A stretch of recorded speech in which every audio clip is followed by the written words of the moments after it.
குழந்தைங்க அப்படின்னாலே நம்ம எல்லாருக்குமே ரொம்ப பிடிக்கும். அந்த மாதிரி சீமந்தத்துக்கு வந்து ரிட்டன் கிஃப்ட் கொடுக்குற மாதிரியான சோப்பு தான் இன்னைக்கு நம்ம பார்க்க போகிறோம். வீட்டில் செய்கிற சோப் அப்படின்னாலே நுரை வராது அப்படின்னு சொல்லிட்டு நிறைய பேர் கேள்வி கேட்குறீங்க. ஆனால் நுரை வந்து கண்டிப்பாக நல்லாவே வரும். அது எப்படின்ட்டு நான் இந்த வீடியோவில் சொல்கிறேன். வீடியோ ஸ்கிப் பண்ணாமல் பாருங்கள். அப்படியே இந்த சேனலை நீங்கள் இப்போ தான் ஃபஸ்ட் டைம் பார்க்குறீங்கன்னா மறக்காமல் சப்ஸ்கிரைப் பண்ணிக்கோங்க. பக்கத்தில் இருக்கிற பெல் ஐக்கனை கிளிக் பண்ணி ஆளுங்கிற ஆப்ஷனை கிளிக் பண்ணிக்கோங்க. நம்ம சோப்பில் வந்து நுரை வர்றதுக்கு முக்கியமான காரணம் வந்து நம்ம செலக்ட் பண்ணுற சோப் பேஸ் தாங்க. இப்போ நான் வாங்கியிருக்கிற சோப் பேஸ் பாருங்கள், அது எவ்வளோ மாய்ஸ்சரைசிங்காக இருக்குது பாருங்கள். இந்த சோப் வந்து நல்லா டிரான்ஸ்பரண்டாக இருக்கும். இப்போ வந்து நான் வந்து 100 கிராம் அளவு சோப் பேஸ் எடுத்திருக்கேன். அதை குட்டி குட்டியாக கட் பண்ணி எடுத்துக்கிட்டேன். இப்போ வந்து இதை நம்ம டபுள் பாயிலிங் மெத்தடில் வச்சு மெல்ட் பண்ணி எடுத்துக்க போகிறோம். இப்போ பாருங்கள், இந்த சோப் பேஸில் இருந்தே எப்படி நுரை வருது அப்படின்னு சொல்லிட்டு நான் காட்டுறேன். நம்ம வாங்குகிற சோப் பேஸ் வந்து ஒரு மாதிரி கல் மாதிரி இருந்துச்சு அப்படின்னா கண்டிப்பாக அதில் நுரை வராது. ஒரு மாதிரி மாய்ஸ்சரைசிங்காக கொஞ்சம் சாஃப்டாக அந்த மாதிரி இருந்தால் தான் அதில் வந்து நல்லா நுரை வரும்.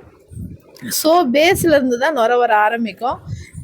நீங்களே பாருங்கள், உங்கள் கண்ணு முன்னாடி தான் நான் வந்து அந்த சோப் பேஸ் எடுத்து பார்க்குறேன். இந்தளவு நுரை வந்தால் பார்த்தாதான் தாராளமாக பார்த்து நல்லாவே நுரை வருது பாருங்கள். இந்த மாதிரி நம்ம செலக்ட் பண்ணுற சோப் பேஸ் வந்து நல்ல சோப் பேஸாக பார்த்து செலக்ட் பண்ணி எடுத்துக்கோங்க. இப்போ வந்து நம்ம சீமந்தத்துக்கு ரிட்டன் கிஃப்ட் கொடுக்குற மாதிரியான சோப் மோல்டு வந்து வாங்கியிருக்கோம். இங்கே பாருங்கள், க்யூட்டான பேபி மோல்டு தாங்க இது. நான் இன்னைக்கு இப்போ தான் ஃபஸ்ட்டாக வாங்கியிருக்கேன், ட்ரை பண்ண போகிறேன். எனக்கே ரொம்ப எக்ஸைட்மெண்ட்டாக இருக்குது. இதில் வந்து கொஞ்சம் தேங்காய் எண்ணெய் ஊற்றி அப்ளை பண்ணிக்கலாம். இன்னொரு மோல்டில் பேபியோட பாதம், அது மட்டும் இல்லாமல் பேபியோட ட்ரெஸ்ஸு, அப்புறம் பொம்மை, அந்த மாதிரியான மோல்டு ஒன்று இருக்குது. இப்போ இது ரெண்டுலேயுமே வந்து நம்ம சோப்பு வந்து ஊற்றிடலாம். இப்போ வந்து நான் சோப் பேஸ் வந்து நல்லா மெல்ட் பண்ணிவிட்டு அதில் வந்து காய்ச்சி ஆற வச்ச பால் வந்து ஒரு 3 ஸ்பூன் அளவு இதில் ஊற்றிருக்கேன். ஊற்றிட்டு இதை வந்து நம்ம இந்த மோல்டில் அந்த பேபி அளவுக்கு மட்டும் ஊற்றிக்கலாம். இந்த மில்க் சோப் வந்து குழந்தைங்க முதல் பெரியவங்க வர யார் வேணால் யூஸ் பண்ணிக்கலாம். ஸ்கின் வந்து நல்லா மாய்ஸ்சரைசிங்காக இருக்கும். அதுக்கப்புறமா அதுலேயே வந்து டொமேட்டோ சோப் வந்து ஊற்றிக்கிறேன். தக்காளி சோப் அதில் கொஞ்சம் ஊற்றி இந்த மோல்டை வந்து நல்லா குலுக்கி விட்டுட்டு அதுக்கப்புறமா அதை வந்து ஒரு 20 மினிட்ஸ் வந்து வச்சிட்டோன்னா செட் ஆகிடும்.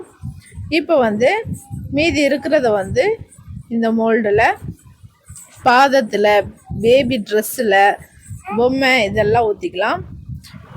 இன்னொரு செட்டு முன்னாடியே நான் ஊற்றி வச்சுருக்கிறேன். அதே அந்த சோப்பையும் காட்டுறேன். அது வந்து மில்க் சோப்லையும் ஊற்றி வச்சுருக்கிறேன். அந்த செட் ஒன்று எடுத்தாச்சு பாருங்கள். இப்போ செட் ஆகிடுச்சு.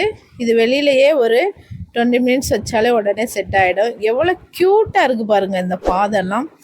நம்ம சீமந்தத்துக்கு இந்த சோப்பெல்லாம் வந்து ஒரு ரிட்டன் கிஃப்டாக கொடுத்தா நமக்கும் ஒரு சந்தோஷம் தாங்க. பாருங்கள் எவ்வளோ சூப்பராக இருக்குது. இப்போ தான் ரொம்ப எக்ஸைட்மெண்ட்டாக இருக்குது, இந்த பேபி எப்படி வரப்போகுது அப்படின்னு சொல்லிட்டு. இப்போ தான் ஃபஸ்ட் டைம் ஊற்றிருக்கேன், எடுத்து பார்க்கலாம் எப்படி இருக்குன்னு. எனக்கே ரொம்ப ஆர்வமாக இருக்குது. பாருங்கள், வாவ், செம்ம க்யூட்டாக இருக்குது இல்லைங்க. இதில் வந்து அந்த பேபிக்கு ட்ரெஸ்ஸு, அந்த தலையில் உள்ளக்குள்ளே மட்டும் வேறு கலரில் ஊற்றினா இன்னும் க்யூட்டாக இருக்குன்னு நினைக்கிறேன். நெக்ஸ்ட் டைம் ட்ரை பண்ணலாம். ஆனால் இதுவே ப்யூர் ஒயிட்டாக சூப்பராக எனக்கு ரொம்ப பிடிச்சிருக்கு. நீங்களும் இந்த மாதிரி ட்ரை பண்ணி பாருங்கள். இந்த வீடியோ உங்களுக்கு பிடிச்சிருந்தா மறக்காமல் லைக் பண்ணுங்கள், கமெண்ட் பண்ணுங்கள். அப்படியே சீமந்தம் பண்ணுற உங்கள் ஃப்ரெண்ட்ஸுங்க யாராவது இருந்தால் அவங்களுக்கு ஷேர் பண்ணுங்கள். இப்போ இந்த சோப்பில் வந்து நுரை வருதான்னு நம்ம பார்த்துடலாம். பாருங்கள் எவ்வளோ சூப்பராக நல்லாவே நுரை வருது. இந்த பாதமும் ரொம்ப க்யூட்டாக இருக்குது. இந்த சோப்பு யூஸ் பண்ணவே மனசு வரல, அப்படியே வச்சு பார்த்துக்கலாம் அப்படின்ற மாதிரி தான் இருக்குது. இந்த சோப் நீங்களும் ரெடி பண்ணி பாருங்கள்.